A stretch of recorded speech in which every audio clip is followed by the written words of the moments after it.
How's it going, everybody? So we're back talking some more Pretty Little Liars Summer School on the channel, episode 5. I'm kind of still reeling from last week's episode with all the drama surrounding Farron's test with Bloody Rose, but episode 5 still manages to bring that bloody mayhem, not just for the girls themselves, but their love lives as well. This week in general is a very messy one. Fortunately, Farron did get away from her confrontation, but we're still on edge, continuing to put the pieces together on possible suspects for who Bloody Rose is, with them continuing to dig up more and more info. Of course, we realize now that it can't be the real Rose Waters doing everything, because there's just no way that she could be in two places at once, jumping off a bridge and chasing Farron at the exact same time. One of the bigger wrinkles to everything and how they factor into the main storyline, even as a suspect, is the stuff surrounding Dr. Sullivan. Imogen does try to vouch for her a little bit, but everybody else pretty much agrees that she's suspicious. Due to the reveal at one point in time Rose Waters was a patient of hers. All of that skepticism swirling around Dr. Sullivan does lead to one of my favorite bulks of episode 5, which revolves around Imogen and Tabby putting on their investigator hats to try and get to the bottom of what exactly Dr. Sullivan is even up to. I kind of love that Imogen just straight up interrogates her during their therapy session about if she's in contact with Rose Waters still, and also her whereabouts. Where was she last night? You would think maybe that was a good enough answer, but this is Pretty Little Liars, and we have seen before they have no problem breaking into people's offices and investigating further, which they do here. They break into Dr. Sullivan's office and go through all of her things. Doing so does uncover some really interesting tidbits on Dr. Sullivan's motivations, like the fact she's been recording all their sessions without their knowledge. The other fascinating tidbit is something we'll come back to a little bit later on, and that's Imogen reading her file that Dr. Sullivan's been keeping on her, where she says that she's on the verge of a psychotic break. Considering how we conclude everything between Dr. Sullivan and the girls this week, them all barging in together and calling her out for everything that she's done, threatening her, and they don't want to have anything to do with her anymore,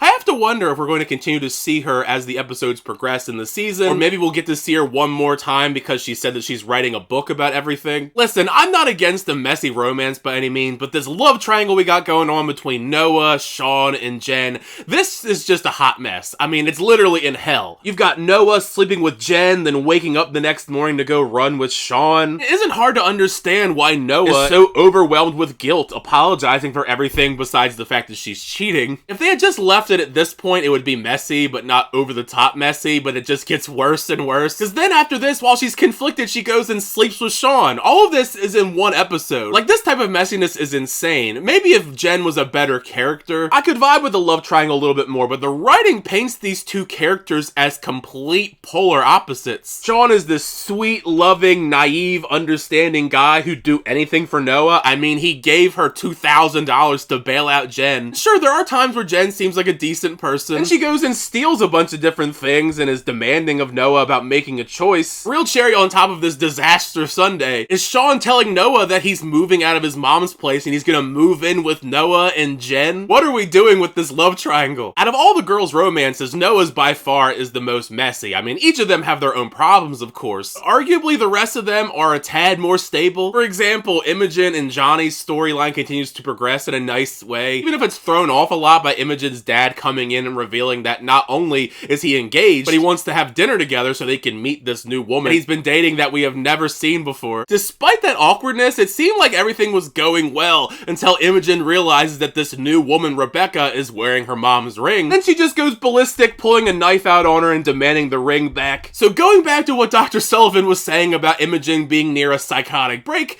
I think that might have had some merit to it after all. One of the big kickers to this sequence, though, is now adding Rebecca to my long list of suspects on who could be Bloody Rose. It seems like we're adding a lot of potential brunettes to the list on who potentially could be Bloody Rose Waters. As a horror movie fan, I love that a large part of this episode is centered around Friday the 13th. The movie theater that Tabby and Christian work at are doing a big old Friday the 13th marathon, leading to some pretty fun debates about which of the sequels they like the most. My personal favorite is Part 6, Jason Lives, but they both said Part 2. If this marathon had been real, I for sure would have been there. As much fun as I was having in this segment, though, it was kind of a downer because of West coming in and being a douchebag for absolutely no reason. It felt so random that he just decides to come in here and target Tabby about how the only reason that film festival asked Tabby to submit a short for the sake of diversity. Good on Tabby, though, for standing up for herself and reading West the filth over this horrible statement that he made. Also, I feel really bad for Farron because she's gone through so much BS at this this point between the people at the pool, surviving her test with Bloody Rose Waters, coupling that with this relationship drama, feeling that she's drifting apart from Henry because of the church, and confronting him about all of this, she ends up getting talked into going to the church herself. It only gets more weird when Greg reveals to her about how they have these secret meetings. To no surprise, when Farron sneaks in and sees what these meetings are all about,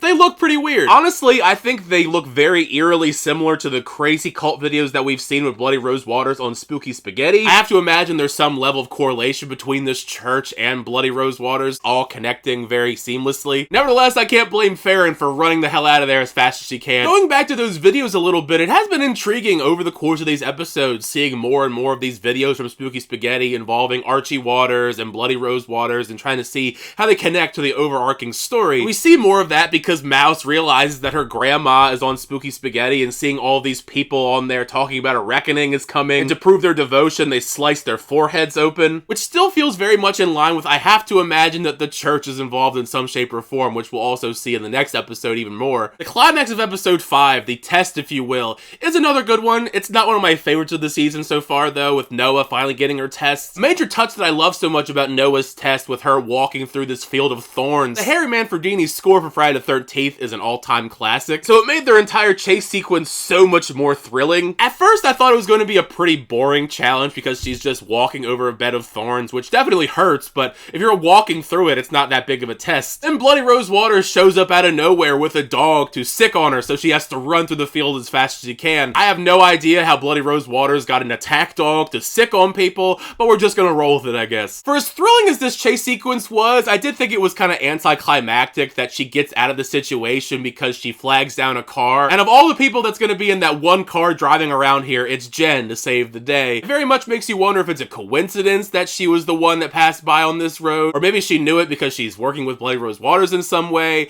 I don't know. I'm not completely sold on Jen as not being a suspect, so she's definitely on the list. But going back to that poster we've seen a lot, which does showcase all of the girls and their tests as we've seen very visibly, that means that we're down to 2 girls left on waiting for their challenges between Imogen and Tabby. It'll be very intriguing how we go about these last couple challenges with them in these next couple episodes. But yeah, now you've heard my thoughts on episode 5 of Pretty Little Liars Summer School. Make sure you share your thoughts down below. What'd you think of this episode? Did you like the episode? Did you not like the episode? With all the things that were revealed in the plot lines this week, how are you feeling about your suspect list? Who do you think is Bloody Rose Waters? Share all your thoughts down below, because the fun of this is that conversation with you guys in the comment section. Thank you guys, as always, for checking out videos. I always do appreciate it. Make sure you like on the video, and also subscribe to the channel to update reviews, reactions, unboxings, and more. Until next time, I'll see you guys later.